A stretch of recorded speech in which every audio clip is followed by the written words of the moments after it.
ตัวนี้คือทางน้ำตกลงนะครับนะจะในทางน้ำตกลงครับเนี่ยแม่นี่ว่าน้ำตกแม่นี่ว่า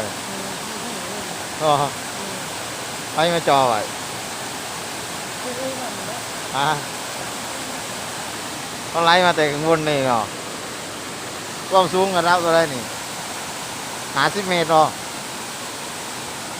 ฮะ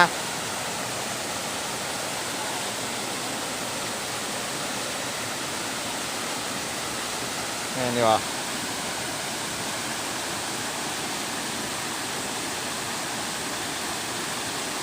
จักเมตรก็สาว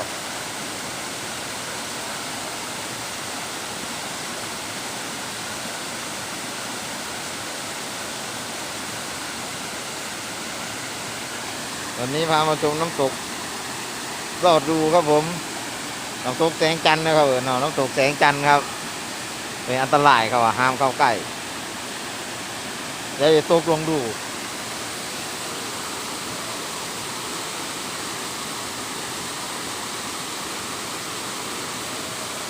ต้องหลายคนเยอะอย่างหลายครับเลย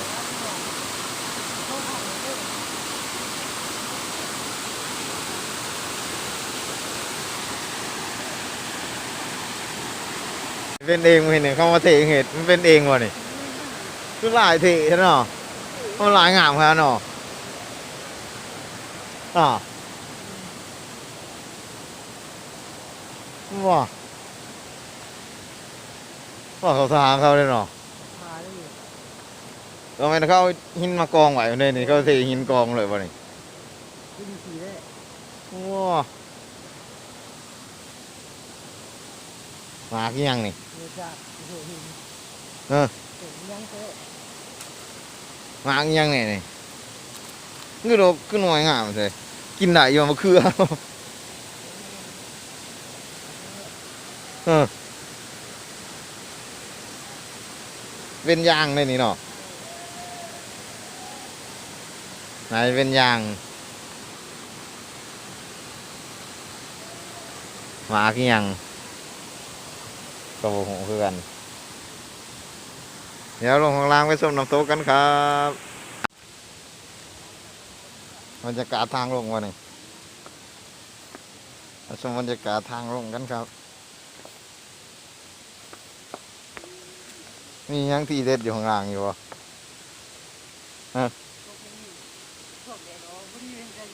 ใส่อันเดินท่านเด็ดซอง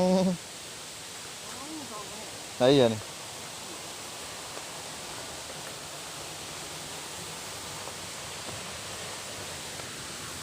มันลงไปได้อยู่อะไรนี่ว่าวะเออ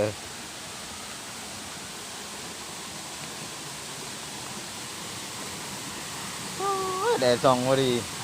ส่องตอนบ่ายเลยค่ะอ่าตอนบ่ายถ่ายส้มตอนนี่สวยกันยอดห่างก็คือทำด้วยอย่างนี้เนาะหอยก็เปื่อย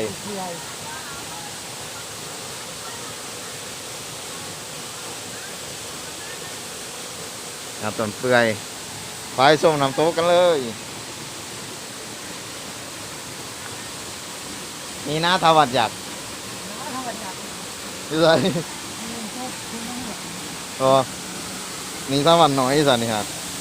โอ้ก็บ่น้อยเลยแบกเสียวได้นี่ฮะแมนอยู่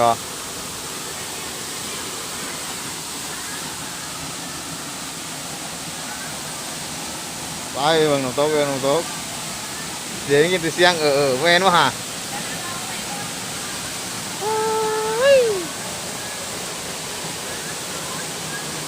สุดยอด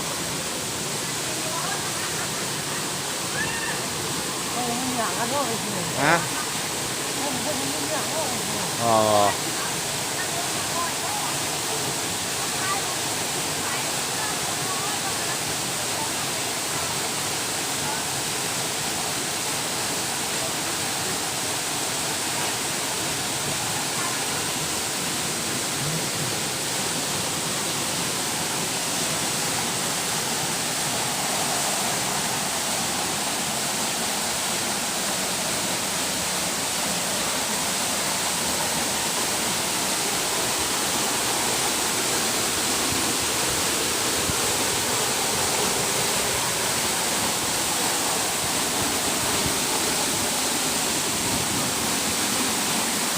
ว้านี่น้ำตกเรารวบรวมจริงนะเนาะ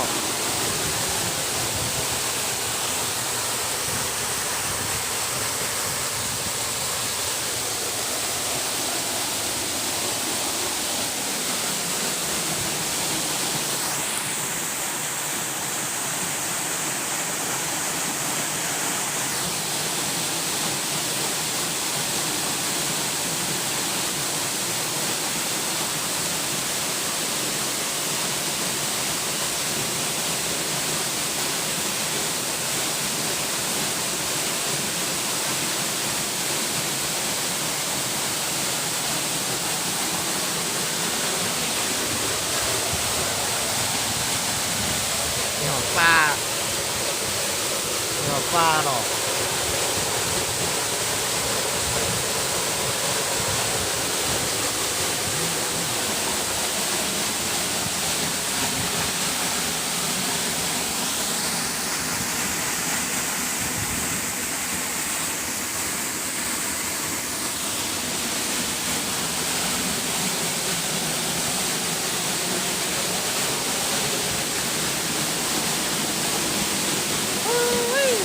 นี่น้ำลงมาทางนี้ว่าเราตกอ่ะ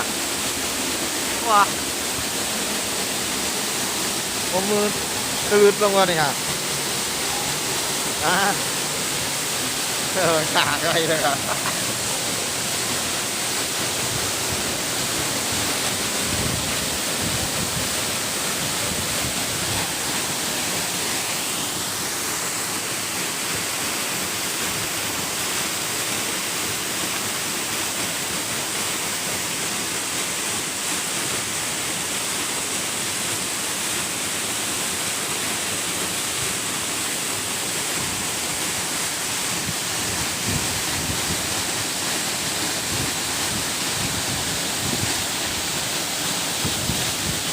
ว้า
ขึ้นได้ย่อฮะ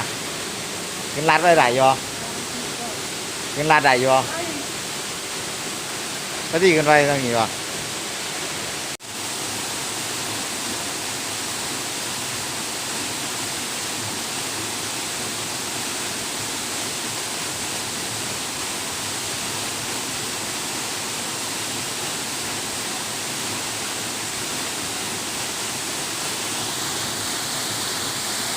ครับผม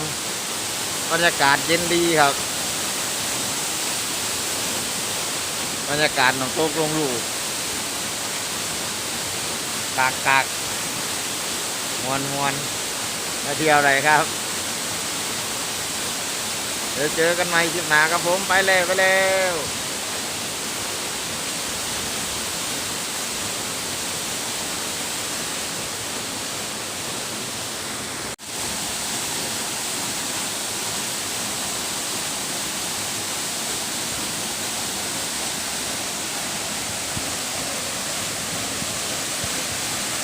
ตัวนี้หินจริงเลยตัวนี้เนาะเนาะก็เหลียบดีเลยอ่ะรอ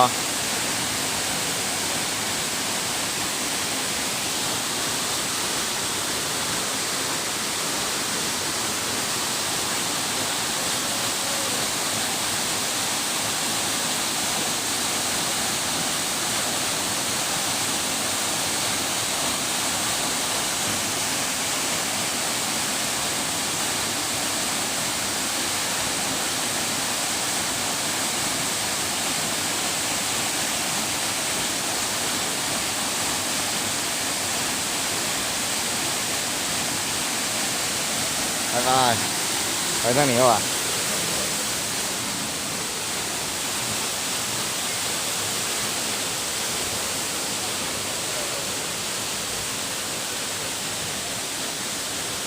อันตรายน้ำลึกก็จะ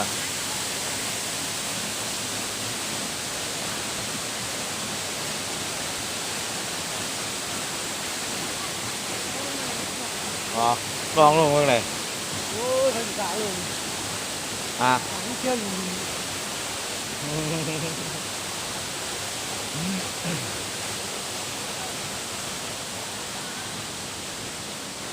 ไปที่คืนมาก็เตย3 ตุ่นได้ประมาณนี้ก็เตย3 ตุ่น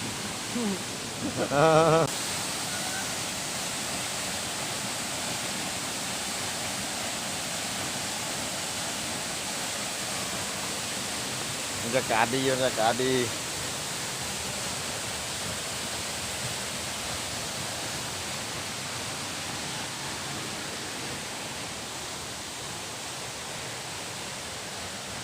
เขาเขียนไว้ยังไงโอ้ยโอ้ยโชคเซงจันทร์เลย มันกันลุงดู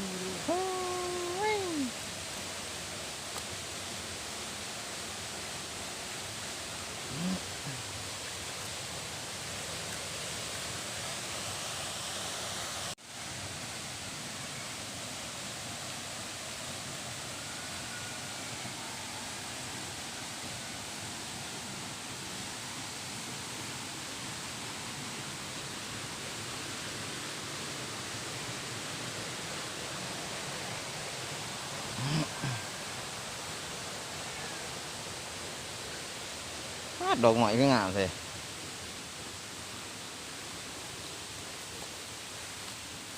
ดอกยัง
บรรยากาศดีเนาะ